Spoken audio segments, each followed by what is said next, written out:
하시고, 또 비디오를 끄게 되면 여러분들이 또 자유스럽게 또 할 수 있으니까 편한 자세로 수업을 들으시면 될 것 같고요. 제가 이제 누차 말씀드리지만 이 강의 자체는 여러분들 ME를 탐구하는 그런 수업이고요. 특히 이 수업을 이제 정확하게 여러분들이 따라하고 듣게 되면 거의 시험 보는 데는 별 지장이 없을 것 정도로 그런 프로그램을 제가 짜서 운영하고 있으니까 여러분들 잘만 따라오시면 첫째 제가 이제 처음에는 여러분들이 룰을 잘 암기하고 완벽하게 알고 있다 그러면 제가 이제 바로 문제를 중심으로 해서 매주 할 텐데 여러분들이 아무래도 그죠? 여러분들이 그 룰 자체를 다시 한번 상기시키고 그러고 나서 남는 시간 가지고 제가 또 따로 보내드린 그 세파락 자료 있죠? 그거 가지고 여러분들 MEE 문제를 그렇게 풀도록 하겠습니다. 뭐 하여튼 시간 나는 정도까지 제가 이제 문제를 풀어서 여러분들한테 어떻게 적용되는지 어떻게 여러분들 제대로 룰을 이해하고 있는지에 대해서 제가 이제 말씀드리도록 하겠습니다. 자, 먼저 준비되셨나요, 여러분들? 준비되셨어요? 네. 네. 예. 자, 그러면 오늘의 강의를 이제 준비를 하겠습니다. 시작할 때. 특히 오늘은 특히 대리인, 그죠? 대리권에 대한 문제를 우리가 한번 다뤄보도록 하고요. 그리고 이제 원래는 에이전시 앤 파트너십을 해야 되는데, 에이전시하고 파트너십을 쪼개가지고 여러분들 하나 그동안 해도 충분히 시간이 있을 것 같아서 이렇게 세분화해서 제가 룰을 먼저 강의하고 그 다음에 문제를 푸는 요령에 대해서 문제를 어떻게 접근할 것인지에 대해서 제가 이제 말씀드리도록 하겠습니다. 자, 먼저 대리권의 창설, 대리권은 어떻게 생기느냐라는 거죠. 대리권이라는 게 뭐냐, 그죠? 우리나라도 민법상에 대리권이 있는 거죠.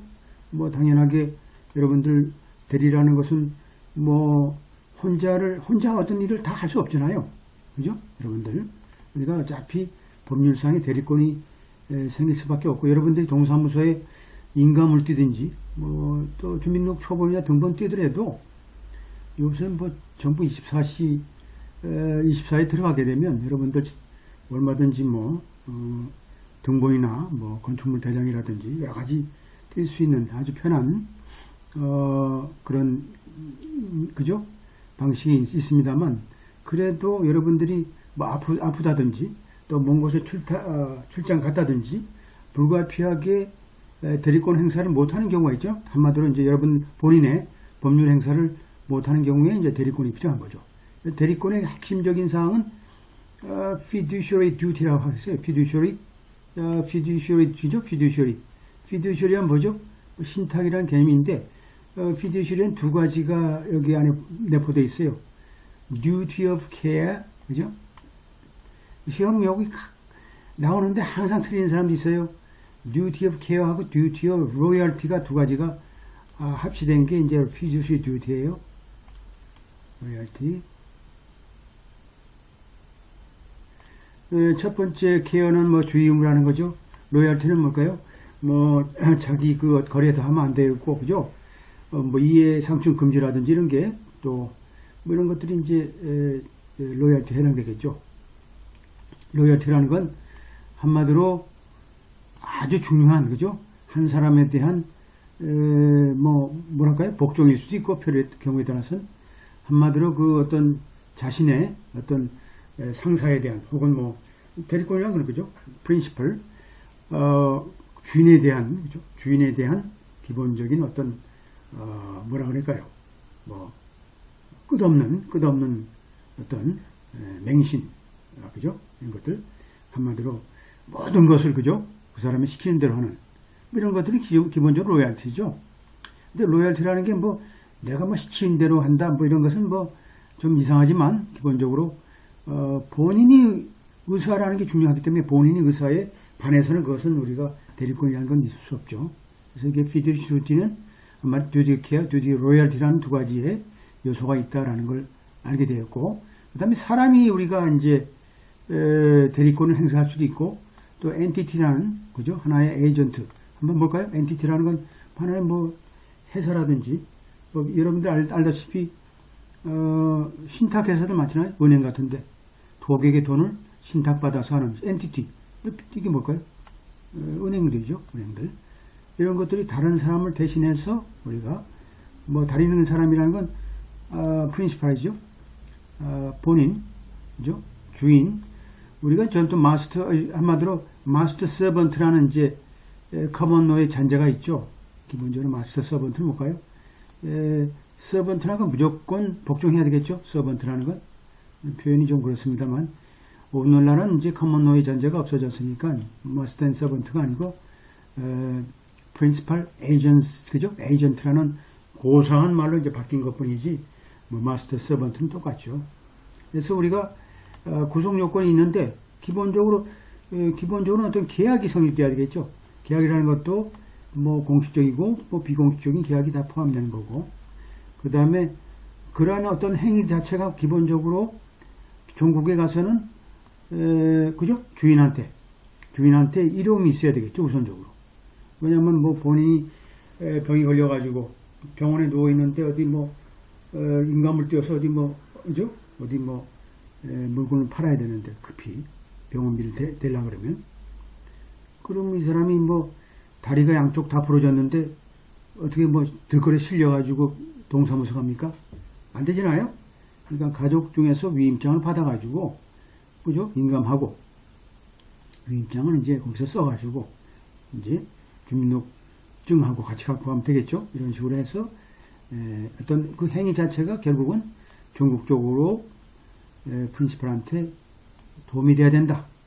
그 다음에 이제 프린시팔 자체가 기본적으로 에이전트에 대한 통제 권한이 있어야 되겠죠. 뭐 그것이 뭐 지역적이든 중요하든 관계없고, 일단 컨트롤할 수 있는 권한이 없게 되면 뭐 그건 대리도 아니죠. 대리같이 멋대로 해버리면 대리가 아니잖아요. 그래서 이것이 세 가지 엘리먼트를 외우려고 그러면 A, B, C로 외워야죠. Assent, Benefit, Control. 그죠? A, B, C. 오늘 외웠어요, 여러분들. 자, A, B, C는 외웠어요. Assent라는 것은 동의하다, 계약하다, 뭐 이런 뜻이에요. 그것이 assent to, 뭐뭐에 동의하다. 그죠? 그러니까 한마디로 계약하다. 그것도 포멀과 인포멀이 있다. 뭐 같은 뭐 에이전시 릴레이션 잡지는 뭘까요? 한마디로 포괄적으로 프린시팔과 에이전트 사이에 포괄적인 어떤 계약을 포함하는 거죠. 하지만 우리가 그 아주 미세하게 따져봐서는 이제 세 가지의 이제 방식이 있는데, 먼저 이제 이 당사자들이 어떤 특별한 성격에 대해서는 별로 중요한 게 없어요. 뭐 이게 친인척이든 뭐 회사의 어떤 거래 관계든 뭐 변호사의 어떤 관계가 있다든 이건 관계가 없죠. 일단은 두 사람 사이에 어떤 직접적인, 형식적인, 뭐 비공식적인 어떤 계약이 우선적으로 선행돼야 된다는 거죠. 그죠? 특히 사람과 사람이지 사람과 개는 아니잖아요. 사람과 호랑이 아니고 항상 사람과 사람 사이에, 하지만 거기서는 형식이 없다는 거죠. 형식이 없다. 그죠?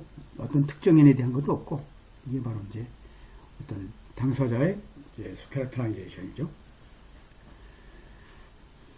그리고 이제 이 세 가지의 소위 에이전시 관계에서는 세 가지가 있는데, 유니버셜 에이전트가 있고, 제너럴 에이전트가 있고, 스페셜 에이전트가 있죠. 특히 유니버셜은 뭐 포괄적인 모든, 그죠? 소위 프린시팔 주인이 본인이 할 수 있는 모든 행위에 대한 포괄적인 어떤 권한이 위임됐다고 보는 거로 보는 거죠. 유니버셜 에이전트라는 건. 이런 경우는 뭐 굉장히 이제 많지는 않겠지만 아주 포괄적으로, 예를 들어서 뭐 어떤 금치사자라든지 한정치산자라든지 어떤 정신적인 어떤 하자가 있는 사람이 어떤 변호사한테 나에 대한 모든 법률 행위를 포괄적으로 동의를 해서 나를 위해서 좀 대리인을 역할을 해달라. 그럼 뭘까요? 변호사가 그걸 맡았다 그러면 어떤 상황이든지 가장 유리한 방향으로 해야 되겠죠. 자기한테 유리한 방향으로 하면 안 되고 항상 뭘까요?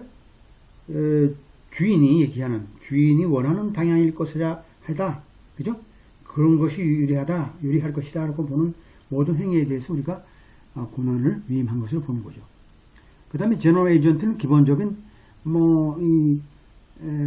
장기간에 걸쳐서 어떤 거래가 지속적으로 있을 때 일반적으로 이런 권한을 위임하는 걸로 보죠. 어떤 거래에 있어서요. 제너럴 에이전트라 보통 여러분들 보게 되면 무역회사라든지 또 여행사 같은 데 보게 되면 옛날에 제너럴 에이전트가 많았잖아요. 이런 것들이 결국 이 권한 자체가 어떤 거래를 통해서 그런 반복적인 어떤 행위가 이루어진 경우에는 그 권한을 그 범위 내에서 다 권한을 위임하는 거죠. 그럼 보세요.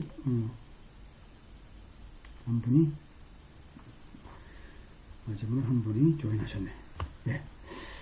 그래서 하여튼 거기까지 여러분들 이제 이해하셨죠? 그 다음에 이제 그렇다면 뭘까요? 이 에이전시 릴레이션십 자체가 영혼이 있는 건 아니잖아요. 항상 이제 변화무쌍하고 경우에 따라서는 오늘 하고 내일도 그냥 파이어 시킬 수 있는 거고, 이게 바로 이제 우리가 이제 여러분들 보면 NPRE 같은 데 보게 되면 대리인 한마디로 클라이언트가 이제 변호사를 선임했는데 클라이언트가 뭘까요? 변호사를 기분 나빠서 껌 씹어서 기분 나쁘다. 파이어다. 그럼 뭘까요?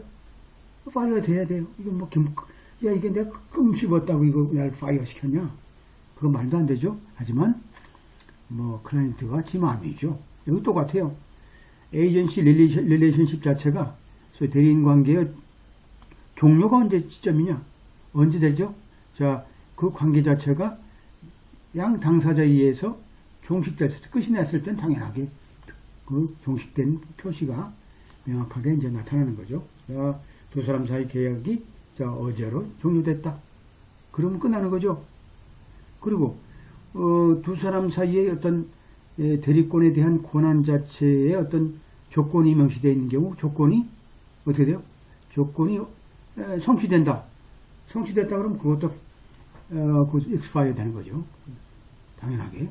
이런 경우는 이제 두 번째 B 같은 경우는 재계약하면 다시 연장하겠지만 그런 게 있을 거고. 그 다음에 둘 중에 하나 주인이나 대리인 자체가 사망하는 경우 이건 자동적으로 법적으로 이건 소멸된 걸로 보는 거죠. 대리권이 없다. 권한이 없어진다. 그 다음에 죽어서도 되지만 이제 무능력자가 되는 경우가 있어요. 인캐파세리 같은 경우. 정신이 나갔다든지 정신병원에 갔다든지 이런 경우도 결국 뭘까요? 대리권 행사에 있어서 이건 양쪽 다 해당되는 거죠. 법률에 의해서 by operational law는 뭘까요? 법률에 의해서 당연하게 그죠? 소멸되는 그런 행위가 우리가 이제 대리권의 소멸로 보는 거죠. 근데 이제 우리가 이런 D라는 게 또 있어요. D라는 게 있는데 우리나라는 잘 이런 게 없는데 미국은 이게 아주 다양하게 이제 쓰고 있죠. 그 표현 자체를 durable power attorney라고 하죠. durable power attorney. 그죠? 좀 지속적인 어떤 권한을 특히 이제 변호사가 갖고 있는 경우는 뭘까요? 자, 내가 이제 어떻게 되죠? 이런 경우가 durable power attorney라는 건 뭘까요? 자, 여기서 자 봅시요. 자, A라는 상태에서 우리가 변호사하고 이제 계획권 행사를 했어요. 자, 근데 이 사람이 아주 중요한 사람이야. 근데 이제 B 시점에서 이제 어느 상태에 정신이 나갔어요. 하여튼 정신병에 걸려가지고 하여튼 알츠하이머나 하여튼 이상한 병에 걸려가지고 정신이 나갔다. 그러면 내가 이 상태에서는 멀쩡하죠. 멀쩡하기 때문에 여기를 포함해서 여기까지 내 인생 동안에 당신을 나의 durable power attorney를 내가 너한테 줄 테니까 나를 위해서 좀 해달라. 그럼 뭘까요? 그 어터니 자체가 뭘까요? 여기 A 시점부터 이 사람이 건강하든 건강하지 않든 건강하지 않게 되면 계속 또 이 사람을 위해서 법률 행위를 대신해 주는 거죠. 이렇게 하는. 이게 이제 durable power attorney라고 하죠. 이런 것들이 이제 시험에도 많이